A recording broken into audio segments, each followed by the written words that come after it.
लोकसभा चुनाव में उत्तर प्रदेश में इस बार बीजेपी की सीटें आधी से भी कम रह गई हैं। हारने वालों में 7 केंद्रीय मंत्रियों के नाम शामिल हैं और इसका असर एनडीए सरकार 3.0 पर भी देखने को मिल सकता है। नई सरकार में जहां उत्तर प्रदेश की भागीदारी कम हो जाएगी, तो वहीं चुनाव हारने वाले मंत्रियों की जगह कई नए चेहरों को इस बार मौका मिल सकता है। उत्तर प्रदेश साल 2019 में बीजेपी समेत एनडीए के पास कुल 65 सांसद थे, लेकिन इस बार प्रदेश में एनडीए का प्रदर्शन बेहद खराब रहा और ये आंकड़ा 35 पर आकर सिमट गया। जाहिर है कि कम सांसदों की वजह से इस बार यूपी की सरकार में भागीदारी केंद्र में कम हो जाएगी और इसमें जातीय समीकरण को साधना भी जरूरी होगा।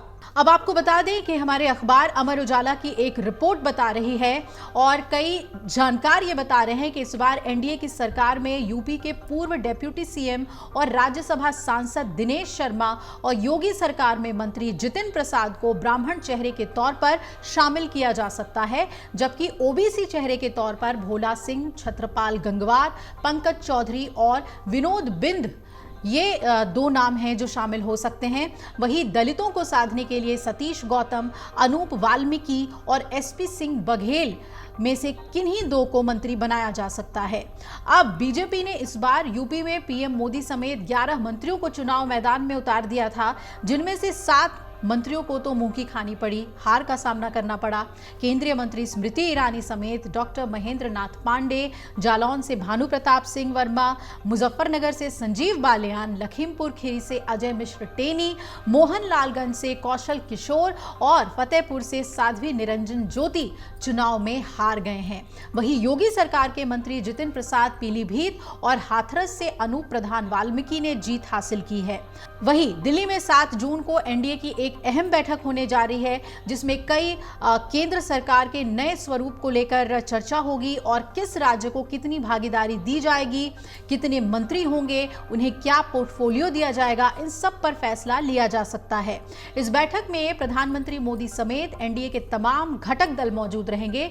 टीडीपी और जेडीयू अपने लिए मनपसंद मंत्रालय तो चाहते ही हैं और हर 4 सांसद पर एक मंत्री की मांग वो कर रहे हैं। इस लिहाज से टीडीपी जिसके पास की 16 सीट है, उन्हें 4 मंत्रालय चाहिए। जेडीयू जिसके पास 12 सीटें हैं, उन्हें 3 मंत्रालय चाहिए। शिवसेना के पास 7 सीटें हैं और चिराग पासवान के पास 5, यानी कि ये दोनों ही 2-2 मंत्रालयों की उम्मीद लगाए बैठे हैं।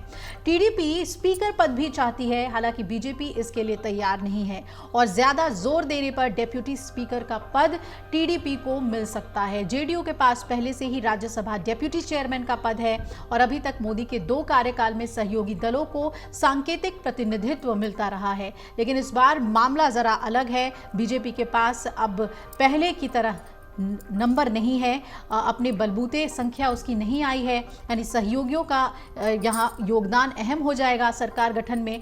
लोकसभा में सहयोगियों को उनकी संख्या के अनुपात में मंत्री पद देने के बजाय केवल सांकेतिक नुमाइंदगी पहले दी गई थी, लेकिन अब खुलकर ये करना होगा। बीजेपी की संख्या के हिसाब से ही मंत्री बनाने होंगे और इसका मतलब होगा कि मंत्रिपरिषद में बीजेपी के मंत्रियों की संख्या अब घटेगी और सहयोगियों की संख्या बढ़ेगी, लेकिन कुछ शर्तों पर बीजेपी शायद ही समझौता करे।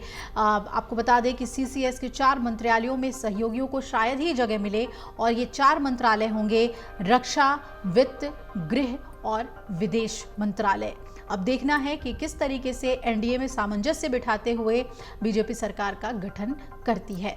अगर आप ये वीडियो YouTube पर देख रहे हैं तो हमारे चैनल को सब्सक्राइब करें और बेल आइकन को दबाना ना भूलें। अगर आप Facebook पर ये वीडियो देख रहे हैं तो हमारे पेज को लाइक करें।